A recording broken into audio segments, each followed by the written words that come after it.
Hello students, welcome to Telugu officer channel. ఇవాళ మనం March 16వ తేదీకి సంబంధించిన కరెంట్ అఫైర్స్ గురించి చూద్దాం. మన ఫస్ట్ ఆర్టికల్ చూడండి, ఎన్నికల బాండ్లకి సంబంధించి. మనం ఆల్రెడీ చదువుకుంటూనే ఉన్నాం ఎలక్టోరల్ బాండ్ స్కీమ్ అనేసి. ఈ ఎలక్టోరల్ బాండ్ స్కీమ్ని కేంద్ర ప్రభుత్వం 2018వ సంవత్సరంలో తీసుకొచ్చింది.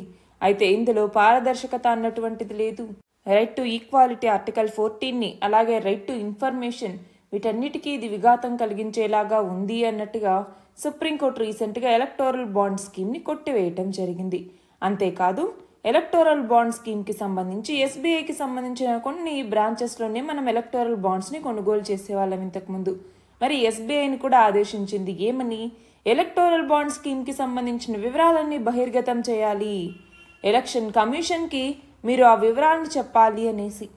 మరి దీని ప్రకారం ఎస్బీఐ అన్నటువంటిది ఏమనింది, నాకు ఇంకొంచెం గడువు కావాలి, మీరు ఇచ్చిన గడువు కన్నా, అప్పుడు మొత్తం వివరాలను ఇస్తాను అంటే లేదు, గడువులోనే నువ్వు వివరాలు ఇవ్వు అన్నట్టుగా సుప్రీంకోర్టు తేల్చి చెప్పటం.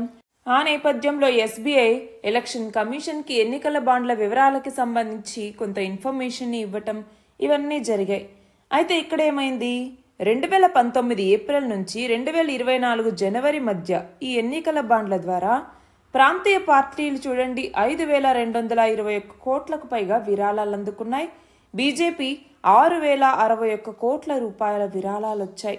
ఇవి కాకుండా కాంగ్రెస్కి 1,422 కోట్లు, ఆమ్ ఆద్మీ పార్టీకి 65.45 కోట్లు ఇలా వచ్చాయి. అయితే ఈ మొత్తం ఎలక్టోరల్ బాండ్స్లో బీజేపీకి 54.77% వచ్చాయి, కాంగ్రెస్కి 9.37%, అంటే 10% లోపే. తృణమూల్ కాంగ్రెస్కి 9.11% వచ్చాయన్నమాట. మరి చూడండి, కోటి రూపాయల విలువైనటువంటి బాండ్లే ఇందులో 96% ఉన్నాయి. మిగిలిన వాటిలో 10,000 రూపాయల బాండ్లు, 1,00,000 విలువైనటివి, 10 లక్షల విలువైనటివి ఇలా ఉన్నాయి. అయితే ఇక్కడ మళ్ళీ సుప్రీంకోర్టు ఏమనింది, ఎన్నికల బాండ్ల నెంబర్లు నువ్వు ఇవ్వట్లేదు, మేమేం అడిగాము మీరేమి ఇచ్చారు, మీరు ఎన్నికల బాండ్ల నెంబర్లని కూడా ఎలక్షన్ కమిషన్కి ఇవ్వాలి అన్నట్టుగా మళ్ళీ ఎస్బీఐని ఆదేశించడం జరిగింది సుప్రీంకోర్టు. మన నెక్స్ట్ ఆర్టికల్ చూడండి, వాయు కాలుష్యం. మన భారతదేశంలో ఎయిర్ పొల్యూషన్ అన్నటువంటిది రోజు రోజుకి పెరిగిపోతుంది. మనం చూస్తే మోస్ట్ పొల్యూటెడ్ క్యాపిటల్గా కూడా మన భారతదేశం నిలిచింది, అవునా? మరి ఆ నేపథ్యంలో వాయు నాణ్యత అనేటటువంటిది పడిపోతుంది. మరి ఏం చేయాలి వాయు నాణ్యత పడిపోవటానికి? మనం చూస్తే ఐక్యూఎయిర్ సంస్థ ఏమని చెప్పింది, అత్యంత తక్కువగా వాయు నాణ్యత ఉండే మొత్తం 131 దేశాల్లో మన భారతదేశం అన్నటువంటిది 8వ స్థానంలో ఉంది. అంటే చూడండి, మనము ఎంత తక్కువ వాయు నాణ్యతని కలిగి ఉన్నాము. వాయు కాలుష్యం వల్ల మనం ప్రతి సంవత్సరం 20 లక్షల మందిని పోగొట్టుకుంటూ ఉన్నాం. ఈ కలుషిత గాలిని పీలుస్తుండటం వల్ల ఢిల్లీలో సగటున 11.9 సంవత్సరాల వాళ్ళ యొక్క ఆయురార్థం అన్నటువంటి తగ్గిపోతూ ఉంది. మరి అలాంటి నేపథ్యంలో అసలు ఎయిర్ పొల్యూషన్ అన్నటువంటిది ఎందుకు వస్తుందండి? ఫస్ట్ ఆఫ్ ఆల్, వెహికల్స్ అన్నటువంటివి పెరుగుతున్నాయి, వాహనాల సంఖ్య అన్నటువంటిది పెరుగుతుంది. దాంతోపాటుగా కన్స్ట్రక్షన్ యాక్టివిటీస్ అన్నటువంటివి ఎక్కువగా జరుగుతూ ఉన్నాయి. అలాగే మూడవది వచ్చేసరికి క్రాప్ రెసిడ్యూ అంటే ఏంటి? పంట వ్యర్థాలు ఏవైతే ఉంటాయో ఈ పంట వ్యర్థాలని తగలబెట్టడం వల్ల వాయు కాలుష్యం అనేటటువంటిది వస్తుంది. అది కాకుండా మనకి పర్టికులేట్ మ్యాటర్ అంటాము, అంటే సూక్ష్మ ధూళి కణాలు, అతి సూక్ష్మ ధూళి కణాలు అనేసి. అందులో PM 2.5, PM 1, PM 10 ఇవన్నీ కూడా పెరిగిపోతూ ఉన్నాయి. ఇవి మాత్రమే కాకుండా కార్బన్ మోనాక్సైడ్ అనేసి, అలాగే నైట్రోజన్ డయాక్సైడ్ అనేసి, అలా మనకి పొల్యూటెంట్స్ సంఖ్య అన్నటువంటిది బాగా పెరిగిపోతుంది. ఆ నేపథ్యంలో ఎయిర్ పొల్యూషన్ అన్నటువంటిది ఇప్పుడు అన్ని చోట్ల జరుగుతోంది. కాకపోతే వాటి లెవెల్స్ అన్నటువంటి వేరీ అవుతూ ఉన్నాయంతే. మనం గమనిస్తే గనక ఎయిర్ క్వాలిటీ ఇండెక్స్ అనేసి ఉంది. అందులో 8 కాలుష్య కారకాలని పరిగణలోకి తీసుకునేసి సెంట్రల్ పొల్యూషన్ కంట్రోల్ బోర్డ్ అన్నటువంటిది ఎయిర్ క్వాలిటీ ఎలా ఉంది అన్నట్టుగా చెప్తుంది. మరి ఆ 8 కాలుష్య కారకాలు ఏంటి? దీని ఆన్సర్ కమెంట్ సెక్షన్లో ఇవ్వండి. అయితే ఇక్కడేంటి, ఇదిగో వాయు కాలుష్యం ఈ రేంజ్లో పెరిగిపోతూ ఉంది. మరి ఏం చర్యలు తీసుకున్నారు? ఫర్ ఎగ్జాంపుల్, మనకి వాయు కాలుష్య నియంత్రణ నివారణ చట్టం 1981 ఉంది. ఇది సరిగ్గా అమలవ్వలేదు. దాంతో కేంద్ర ప్రభుత్వం ఏం చేసింది, 2019లో జాతీయ స్వచ్ఛ వాయు కార్యక్రమం అని చేపట్టింది.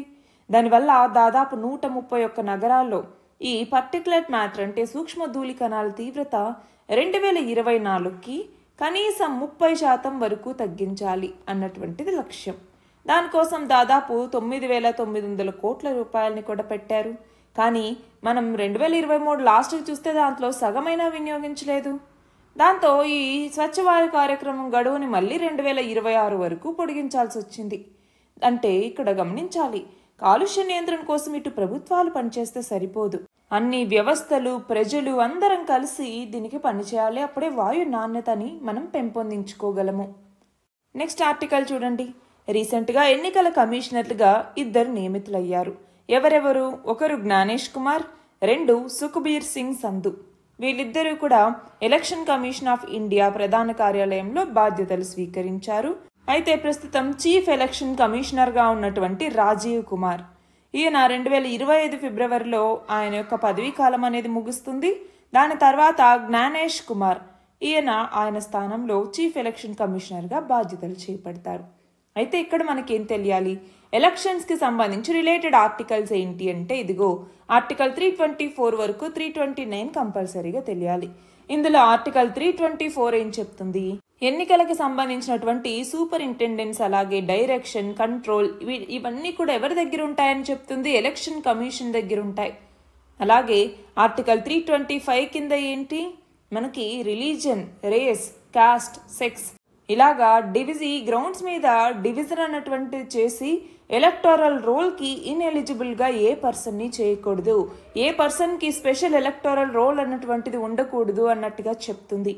అలాగే ఆర్టికల్ 326 ఏమని చెప్తుంది, యూనివర్సల్ అడల్ట్ సఫ్రేజ్ అంటే ఏంటి, 18 సంవత్సరాలు నిండినటువంటి ప్రతి వ్యక్తికి కూడా ఇదిగో ఓటు హక్కును పొందే హక్కు అన్నటువంటిది ఉంటుంది.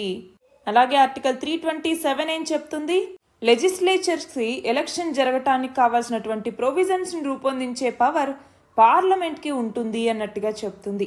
ఆర్టికల్ 328 ఏమని చెప్తుంది, అలాంటి లెజిస్లేచర్కి సంబంధించి ఎలక్షన్స్ జరిగేటప్పుడు ఏవైనా ప్రొవిజన్స్ యాడ్ చేయాలి అనుకుంటే వాటిని స్టేట్ లెజిస్లేచర్ కూడా యాడ్ చేయొచ్చు, ఆ పవర్ స్టేట్ లెజిస్లేచర్కి కూడా ఉంటుంది అన్నట్టుగా చెప్తుంది. అలాగే ఆర్టికల్ 329 ఏమని చెప్తుంది, ఎలక్టోరల్ మ్యాటర్స్లో కోర్ట్స్ ఎంతవరకు ఇన్వాల్వ్ అవ్వచ్చు, ఎంతవరకు ఇన్వాల్వ్ అవ్వకూడదు, దానికి సంబంధించిన ఆర్టికల్ ఇది. అయితే ఇక్కడ మనకేం తెలియాలి, చీఫ్ ఎలక్షన్ కమిషనర్ అలాగే ఎలక్షన్ కమిషనర్స్ యొక్క నియామకాలు సర్వీసులకు సంబంధించినటువంటి చట్టం రీసెంట్గా వచ్చింది. దాని ప్రకారం ఏంటి, సెలెక్ట్ కమిటీ అనేసి అలాగే సెర్చ్ కమిటీ అనేసి 2 కమిటీస్ ఉంటాయి. సెలెక్ట్ కమిటీ, సెర్చ్ కమిటీ రెండింట్లోనూ ముగ్గురు చొప్పున సభ్యులు ఉంటారు. సెర్చ్ కమిటీ ఏం చేస్తుంది, ఇదిగో 5 మందిని తీసుకొస్తుంది. ఈ 5 మంది కూడా ఎన్నికల సంఘానికి పనిచేయటానికి అర్హులు అనేసి చెప్తుంది. ఈ 5 మందిలో నుంచి సెలెక్ట్ కమిటీలో కూడా 3 ఉంటారు. ఎవరెవరు ఉంటారు, ప్రైమ్ మినిస్టర్ ఉంటారు, అపోజిషన్ లీడర్ ఉంటారు, అలాగే క్యాబినెట్ మినిస్టర్ ఉంటారనమాట. క్యాబినెట్ మినిస్టర్ వీళ్ళ 3 కలిసి ఈ చీఫ్ ఎలక్షన్ కమిషనర్ మరియు ఎలక్షన్ కమిషనర్స్కి కావాల్సినటువంటి మనుషుల్ని సెలెక్ట్ చేయటం జరుగుతుంది. అయితే ఇంతకుముందు క్యాబినెట్ మినిస్టర్ స్థానంలో మనకి సిజేఐ ఉండేవారు. దాని తర్వాత మళ్ళీ ఈ చట్టం తీసుకొచ్చాక సిజేఐ స్థానంలో క్యాబినెట్ మినిస్టర్ కొనసాగుతున్నారు. దీనికి సంబంధించి కేసు అన్నటువంటి సుప్రీంకోర్టులో ఇంకా పెండింగ్లో ఉంది. మన నెక్స్ట్ ఆర్టికల్ చూడండి, గంజాయి గురించి. అయితే ఇక్కడ నేను టోటల్గా డ్రగ్స్ గురించి మాట్లాడాలనుకుంటున్నాను. మన భారతదేశంలో డ్రగ్స్ తీసుకునే వాళ్ళ సంఖ్య పెరుగుతోంది. ఒకటి, వాళ్ళు మానసిక ఒత్తిడి వల్ల కొంతమంది డ్రగ్స్కి అలవాటు పడి ఉండొచ్చు. రెండవది స్టైల్ అనుకుని అలవాటు పడి ఉండొచ్చు. మూడవది పక్కన వాళ్ళు తాగుతున్నారు మనం ఎందుకు తాగద్దులే అనుకుని అలవాటు పడుతున్నటువంటి వాళ్ళు ఉన్నారు. అలాగే వేరే రీజన్స్ వల్ల కూడా, వివిధ రకాల రీజన్స్ వల్ల డ్రగ్స్కి అలవాటు పడుతున్నటువంటి వాళ్ళు ఉన్నారు. అంతేకాదు మన భారతదేశం గోల్డెన్ క్రెసెంట్కి గోల్డెన్ ట్రయాంగిల్కి మధ్య ఉంది కాబట్టి ఆ ప్రభావం అన్నటువంటిది భారతదేశం మీద ఎప్పుడూ ఉంటుంది. మన దేశం ద్వారా డ్రగ్స్ని అటు ఇటు మూవ్ చేయడానికి ఎప్పుడూ ట్రై చేస్తూ ఉంటారు. దాంతో ఎక్కువ మంది ఏంటి, మద్యానికి బానిసలుగా చేయటానికి, వాళ్ళ నుంచి రవాణా చేయించడానికి ప్రయత్నించేటటువంటి వాళ్ళ సంఖ్య కూడా విపరీతంగా పెరుగుతోంది. మరి ఆ నేపథ్యంలో మన భారతదేశం ఒక డెసిషన్ తీసుకుంది. ఏమని, మన భారతదేశాన్ని డ్రగ్స్ రహిత దేశంగా మార్చాలి, అంటే డ్రగ్స్ అన్నటువంటివి మన భారతదేశంలో లేకుండా రూపుమాపాలి అనేసి. దానికోసమే ఒక స్కీమ్ని 2020లో స్టార్ట్ చేశారు. అది ఏంటి? Drug free India campaign. Drug free India campaign లేదా దాన్నే నషా ముక్త్ భారత్ అభియాన్ అని కూడా పిలుస్తూ ఉన్నారు. సో దీని ద్వారా ఏంటి? మన భారతదేశాన్ని డ్రగ్స్ రహిత దేశంగా తీర్చిదిద్దాలి అన్నటువంటిది లక్ష్యం. మనం చూస్తే గ్లోబల్ బర్డెన్ ఆఫ్ డిసీజెస్ అన్నటువంటి దీని అధ్యయనం ప్రకారం 2017వ సంవత్సరంలో ప్రపంచం మొత్తం 7 లక్షల మంది ఇలా మారక ద్రవ్యాలు తీసుకుని చనిపోయినటువంటి వాళ్ళు ఉన్నారు. అందులో 22,000 మంది మన భారతీయులే ఉన్నారు. అంటే దీని ప్రభావం ఎలా ఉంది అనేసి మనం అర్థం చేసుకోవచ్చు. రీసెంట్గా హైదరాబాద్ పోలీసులు ఒడిశాలో తయారైన గంజాయి చాక్లెట్లను స్వాధీనం చేసుకున్నారు. అంతేకాదు కొంతమంది భవన నిర్మాణ కార్మికులు వీటిని ఎక్కువగా వినియోగిస్తూ ఉన్నారు. మరి ఇక్కడ గమనించాలి, మత్తు పదార్థాల విక్రయాలు, వీటి అక్రమ రవాణా, వీటి వినియోగం, వీటన్నింటి మీద సరైనటువంటి దృష్టి పెట్టి సరైనటువంటి నిఘా పెడితేనే మనము ఈ డ్రగ్స్ ఉచ్చు నుంచి బయటపడచ్చు అన్నటువంటిది ఆర్టికల్. నెక్స్ట్ ఆర్టికల్ చూడండి. ఈవీఎం అంటే ఏంటి? ఎలక్ట్రానిక్ ఓటింగ్ మిషన్స్ అనేసి పిలుస్తూ ఉంటాం. మనము ఓట్లేసేటటువంటి యంత్రం అన్నమాట ఇది. మరి ఈవీఎం మీద చాలా పిటిషన్లు వచ్చాయి. వాటిని సుప్రీంకోర్టు తిరస్కరించింది. ఈ ఈవీఎంలని ట్యాంపరింగ్ చేస్తూ ఉన్నారు, తప్పులు అనేటటువంటి వస్తూ ఉన్నాయి. మరి దానికి సంబంధించి ఈవీఎంలని కొట్టేసి మళ్ళీ బ్యాలెట్ విధానానికి రావాలన్నట్టుగా చాలా పిటిషన్స్ వస్తూ ఉన్నాయి. మరి ఎన్ని పిటిషన్స్ అని మేము తీసుకుంటాము అన్నట్టుగా రీసెంట్గా పిటిషన్స్ని సుప్రీంకోర్టు అన్నటువంటిది కొట్టేసింది. అలాగే సిఏఏ అంటే సిటిజన్షిప్ అమెండ్మెంట్ యాక్ట్కి వ్యతిరేకంగా కూడా సుప్రీంకోర్టులో పిటిషన్స్ అనేవి వస్తూ ఉన్నాయి. మన నెక్స్ట్ ఆర్టికల్ చూడండి. పాలస్తీనాకి కొత్త ప్రధాని నియమితులయ్యారు. మనం చూస్తే మొహమ్మద్ ముస్తాఫాని కొత్త ప్రధానిగా నియమిస్తూ అక్కడి అధ్యక్షుడైనటువంటి మొహమ్మద్ అబ్బాస్ నిర్ణయం తీసుకున్నారు. అయితే పాలస్తీనా అథారిటీలో చాలా సంస్కరణలు అనేటటువంటివి కావాలి అనేసి ఒత్తిళ్లు పెరుగుతున్నాయి. మరి ఈ నేపథ్యంలో ఈ నియామకాన్ని చేపట్టడం జరిగింది. అయితే ఇప్పుడు ఇజ్రాయెల్ హమాస్ యుద్ధానికి కేంద్రంగా గాజా అన్నటువంటిది మారింది, అవునా? మరి ఈ గాజాలో ఆహార సంక్షోభం అన్నటువంటిది జరుగుతోంది. అందులో చాలా మంది చనిపోయారు, చాలా మంది తీవ్రంగా గాయపడ్డారు కూడా ఆహారం కోసం కొట్టుకుంటూ. మరి అలాంటి స్థితిలో ప్రపంచమంతా కూడా గాజాకి తన యొక్క సహాయ సహకారాలను అందిస్తోంది. మనకి ఈజిప్ట్లోని రఫా బార్డర్ నుంచి ఎయిడ్ అంతా వెళ్తోంది గాజాలో ఉన్నటువంటి పర్సన్స్కి. కానీ అక్కడ ఇంకా ఆహార సంక్షోభం అన్నటువంటిది పెరుగుతూనే ఉంది. యుద్ధ పరిస్థితుల వల్ల చూడండి ఎంత డిజాస్టర్స్ అనేవి వస్తూ ఉన్నాయో. యుద్ధంలో ఎవరు గెలిచారన్నటువంటి దానికన్నా యుద్ధంలో 2 దేశాల ఓటమి అన్నటువంటిది ఉంటుంది. అక్కడ ఉన్నటువంటి ప్రజలు, పరిస్థితులు, ఎన్విరాన్మెంట్, అక్కడ ఉన్నటువంటి జంతుజాలం, వృక్షజాలం, అలాగే అక్కడున్న భూమి అన్నటువంటిది, వీటన్నిటి మీద ప్రభావం అన్నటువంటిది ఉంటుంది. మరి ఎవరు గెలిచినట్టండి? సరే, ఇక్కడైతే ఒకసారి పాలస్తీన్ మ్యాప్ అన్నటువంటిది ఇంపార్టెంట్. ఒకసారి ఈ మిడిల్ ఈస్ట్ మ్యాప్ అంతా కూడా ఒకసారి చూసుకోవాలి. అలాగే ఇజ్రాయెల్, పాలస్తీనా, జోర్డాన్, ఈ లెబనాన్, ఈ కంట్రీస్కి సంబంధించి మ్యాప్ పాయింటింగ్ అన్నటువంటిది చాలా చాలా ఇంపార్టెంట్. నెక్స్ట్ చూడండి. భారతదేశ పూర్వ నౌకా దళాధిపతి, అలాగే పాకిస్తాన్ భారత్ యుద్ధంలో పాల్గొన్నటువంటి వ్యక్తి, రామన్ మెగసాసే మరియు వీర్ చక్ర పురస్కార గ్రహీత అయినటువంటి అడ్మిరల్ లక్ష్మీ నారాయణ్ రామ్దాస్, ఈయన రీసెంట్గా మరణించారు. అయితే ఈయన ముంబైలో 1933 సెప్టెంబర్లో జన్మించారు. అయితే 1971లో పాకిస్తాన్ భారత్ యుద్ధ సమయంలో బంగ్లాదేశ్ విమోచనకి తూర్పు నౌకాదళాన్ని ఏర్పాటు చేశారు. అప్పట్లో ఐఎన్ఎస్ బియాస్కి ఈయన నాయకత్వం వహించినటువంటి వ్యక్తి. మనం చూస్తే పాకిస్తాన్ సముద్రం గుండా పేలుడి పదార్థాలు, నిషేధిత వస్తువుల్ని బంగ్లాదేశ్కి తరలిస్తున్నటువంటి నౌకల్ని ఈ ఐఎన్ఎస్ బియాస్ అన్నటువంటిది అడ్డుకోవటం జరిగింది.